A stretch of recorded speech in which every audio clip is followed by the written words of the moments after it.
जमीन से 480 फीट ऊंचे और 5000 साल पहले बने इन मिस्र के पिरामिड्स के अंदर ऐसा क्या था जिसको सिर्फ देखने के लिए रिसर्चर्स ने एक रोबोटिक कैमरा पिरामिड के अंदर भेजा।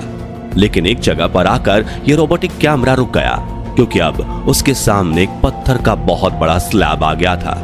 रिसर्चर का मानना था कि इस पत्थर की दीवार के उस पार जरूर कोई ऐसा राज छुपा है जो पिछले 5000 सालों से दफन है। लेकिन ये राज उनको हर कीमत पर जानना था, इसलिए उन्होंने रोबोटिक कैमरे के आगे एक ड्रिल मशीन लगा दी, जिसने उस पत्थर की दीवार पर बारीक छेद कर दिया।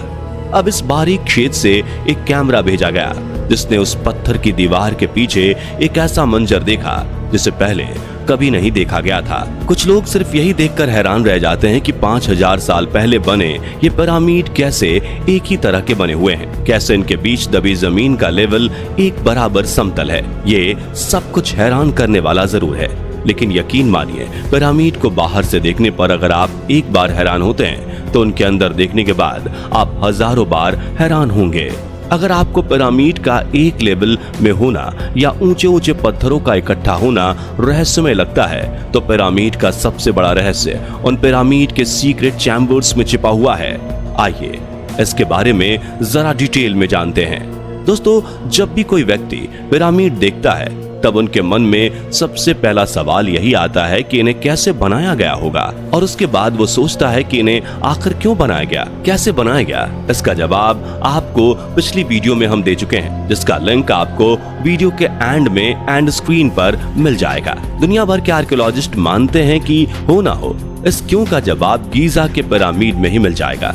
वैसे तो मिस्र में 100 से ज्यादा पिरामिड्स हैं, और सब पिरामिड इस तरह से बने हैं कि उन्हें देखकर आपको हैरानी और डर दोनों का एहसास होता है। लेकिन गीजा के पिरामिड वो पिरामिड हैं जिनमें आर्कियोलॉजिस्ट्स को लगता है कि रहस्य का समाधान मिल सकता है। इसका कारण है वो एक्सरे लाइट, जिसने आर्कियोलॉजिस्ट को ये यकीन दिला दिया था कि गीजा के पिरामिड जरूर कुछ ना कुछ छुपा कर बैठे हैं, जिसे ढूंढा जाना बहुत जरूरी है।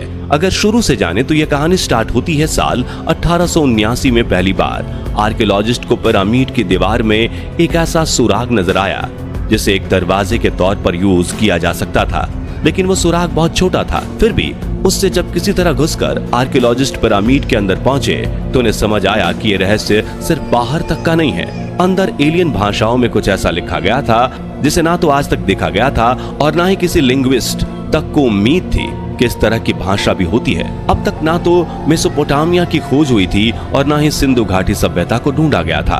उस दिन से शुरू हुई आर्कियोलॉजिस्ट की ये खोज आज तक चल रही है, लेकिन इसमें एक माइलस्टोन भी है जिसने इस खोज को एकदम से पलट दिया, और वो खोज है इन पिरामिड का एक्सरे करना।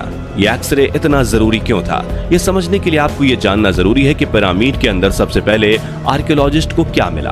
दरअसल जब आर्कियोलॉजिस्ट पहली बार इस पिरामिड में गए तो उन्हें यह समझ में आया कि ये एक तरह की कब्रगाह है, और यहाँ दरवाजे में बड़ी ग्रेनाइट की ताबूत देखकर वो ये समझ गए कि इसे बनाने के पीछे कोई बहुत बड़ा मोटिव होगा।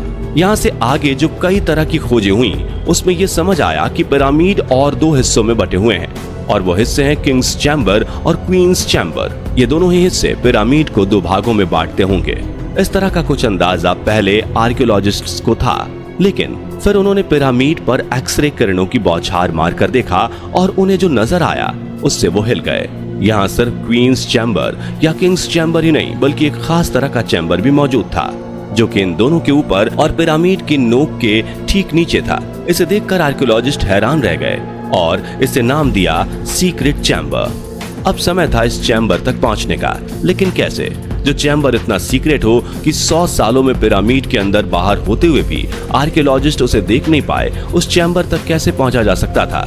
इसका रास्ता शुरुआत में किसी को समझ में नहीं आया, क्योंकि ये चैम्बर बाकी के दोनों चैम्बर से इस तरह से लगा हुआ है कि अगर इंसान को वहां तक पहुंचना है तो पिरामिड को तोड़े बिना वहां नहीं पहुंचा जा सकता। ऐसे में कई सालों तक सिर्फ आर्कियोलॉजिस्ट यहाँ आते, पिरामिड को रेज के जरिए स्कैन करते और मन महसूस कर चले जाते। गीजा के ये तीनों पिरामिड, चाहे बड़े वाले दोनों हों या फिर छोटा वाला एक, इन तीनों के अंदर ही वो सीक्रेट चैम्बर मौजूद है, और वो सीक्रेट चैम्बर आंखों के सामने होने के बावजूद खोला नहीं जा सकता था। समस्या ये थी कि कोई इंसान वहां पहुंच नहीं सकता था। लेकिन क्या हो अगर कोई रोबोटिक कैमरा वहां भेजा जाए?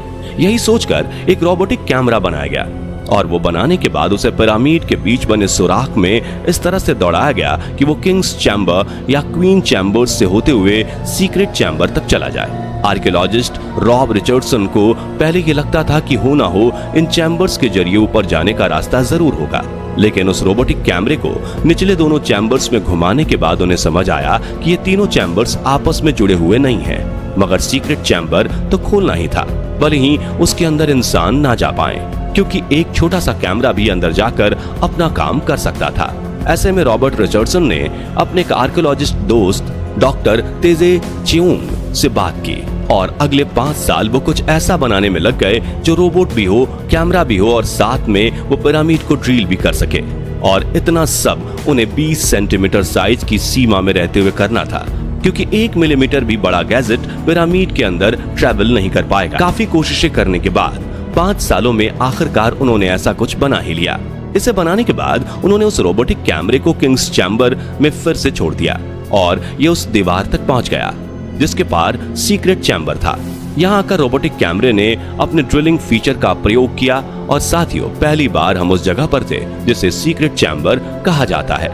इसके अंदर घोर अंधेरा था, लेकिन जब रोबोटिक कैमरे की लाइट की मदद से देखने की कोशिश की गई तो ये नजर आया कि ये जगह भी एक कब्रगाह जैसा ही है, जिसमें बहुत बड़े बड़े शब्दों में जमीन के ऊपर कुछ लिखा गया है। दरअसल पुरानी सभ्यताओं में जब भी इंसान किसी दूसरे इंसान के पढ़ने के लिए कुछ लिखता था तो उसे वो दीवारों पर ही लिखता था, जैसे माया सभ्यता के निशान हो या सम्राट अशोक के पाली और संस्कृत लैंग्वेज के संकेत। लेकिन इसे आसमान की तरफ लिखा गया था, जमीन पर लिखा गया था। ये टेक्स्ट उस भाषा में नहीं था जो कि निचली दीवारों पर उकेरा गया था। दोनों भाषाओं के बीच ये अंतर, ये असमानता बताती है कि लिखा गया टेक्स्ट हमारे लिए नहीं था, तो फिर किसके लिए लिखा गया था? इसका एक जवाब ये भी था कि हो सकता है कि इस टेक्स्ट को यहाँ काम करने वाले मजदूरों के लिए लिखा गया हो। यहाँ तकरीबन 20 से 30 हजार मजदूरों ने काम किया था और उम्मीद थी कि यह उसी से जुड़ा हुआ कोई इंस्ट्रक्शन होगा। लेकिन आपको जानकर हैरानी होगी कि यहाँ के मजदूर भी शाही परिवार का हिस्सा थे, क्योंकि जब उनके स्केलेटन को एनालाइज किया गया तो ये पता चला कि उनकी भी सर्जरी होती थी और उनकी टूटी हड्डियों का इलाज भी किया जाता था। यानी कि जिसे इतनी मेडिकल सुविधा दी जा रही हो वो दास तो हो नहीं सकते। ऐसे में उसके लिए अलग भाषा लिखने की थियरी सटीक नहीं लगती। लेकिन एक थियरी और है जिसमें शायद इसका सटीक जवाब दिया गया है। ये थियरी है ओरायन कलेक्शन थियरी। दरअसल जब भी गीजा के पिरामिड को देखा जाता है तो एक बात नजर आती है, ये पिरामिड ना तो एक ही शेप के हैं और ना ही एक ही लाइन में। जबकि 5000 साल पहले लोग चाहते तो इन्हें एक शेप में भी बना सकते थे और एक लाइन में भी। हालांकि इजिप्ट के आर्कियोलॉजिस्ट का ये मानना तो था कि हो ना हो इनके बीच कोई पैटर्न जरूर होगा, और ये पैटर्न नजर आया रॉबर्ट बाउवेल को, जिन्होंने देखा कि ये तीनों पिरामिड ओरायन स्टार के बीच में मौजूद स्टार्स की तरह हैं। बीच का स्टार बड़ा होना और बगल का थोड़ा सा छोटा और सबसे कोने वाला स्टार की लाइट डीम होना, इन तीनों ही चीजों को गीजा के पिरामिड में देखा जा सकता है। ओरायंस बेल्ट से इस संबंध को सीक्रेट चैम्बर में लिखी एक अनोखी भाषा ये चीजें बताती हैं कि पिरामिड भले ही जमीन पर हो, लेकिन इनका अंतरिक्ष से कोई ना कोई संबंध जरूर है। यह संबंध हमें तब पता चल पाएगा जब किसी तरह से सीक्रेट चैम्बर के अंदर पहुंचकर वहां लिखी भाषा को डिकोड किया जा सकेगा। उसके पहले तो हम सिर्फ ये अंदाजा ही लगा सकते हैं कि आखिर उस सीक्रेट चैम्बर में है क्या और इन पिरामिड को क्यों बनाया गया होगा। वैसे दोस्तों, आपको क्या लगता है इन पिरामिड्स को बनाने की क्या वजह रही होगी? अपना जवाब कमेंट बॉक्स में जरूर शेयर कीजिएगा। बाकी हमारी आज की इस वीडियो में बस इतना ही। वीडियो अच्छी लगी हो तो इसे लाइक और शेयर जरूर करना, और अगर आप चैनल पर नए हैं तो चैनल को सब्सक्राइब भी जरूर करें। मिलते हैं जल्दी ही एक ऐसी और इंटरेस्टिंग वीडियो में, तब तक के लिए गुड बाय।